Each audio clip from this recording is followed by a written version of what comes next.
Back here for another week of Talkin' Ball with Coach Gut, Jeff Jazeski alongside Coach Mike Gatelius. Coach, a tough loss this past weekend and really, tough weather conditions, very windy day, a lot of rain, just really good defensive performance, just couldn't put the ball in the end zone to execute on the offensive end. A tough 9-6 loss, but what do you take away moving forward now that we're going into conference play to kind of push that one to the side?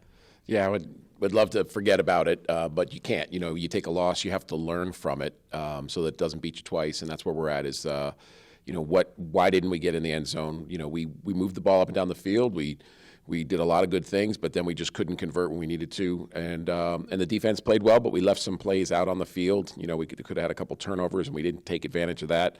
There's 5 or 6 plays, and in every game, that's the way, 5 or 6 plays that if we execute any one of them, then the game was ours. And we didn't do it. So I think the lesson for our guys is that you can't rely on getting luck. You have to make your own luck. And we have to dig in this week and get ready to start the landmark conference play. And we started off with a bang heading up to Susquehanna.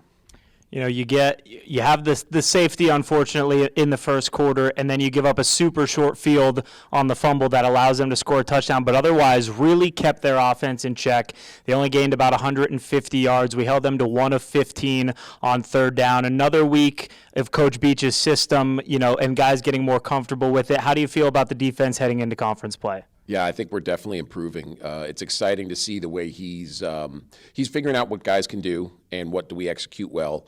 And, we're moving some guys around. Not the same 11 are not playing or starting right now as did in the first week. And so as guys show what they can do, we're going to get them playing time.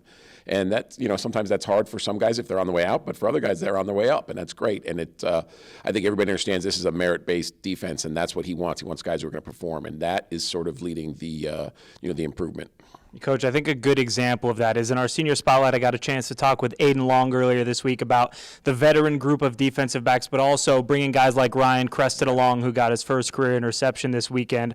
So how do you manage that from a coaching perspective where you have a good group of experienced veteran guys, but also using them to kind of develop those guys without the coaches having to do every single step of that? Yeah, I think that's the trick is how do you get those older guys to feel ownership over handing on the legacy to the program and bringing the other guys along, and also having the younger guys understand that they're trying to steal the older guys' lunch. They're trying to take that position. And when you have a good culture, I think that competitive nature just comes out, and guys want to play. Guys want the best guys out there. It's a little bit of a balancing act, but at the same time, when you have competitive kids, they want to do it the right way.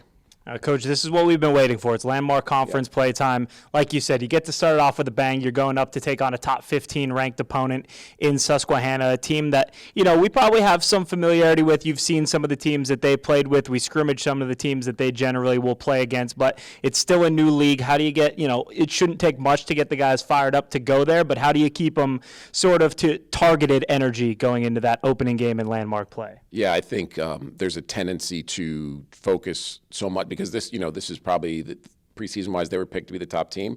They're 4-0, so right now they are the top team in the conference.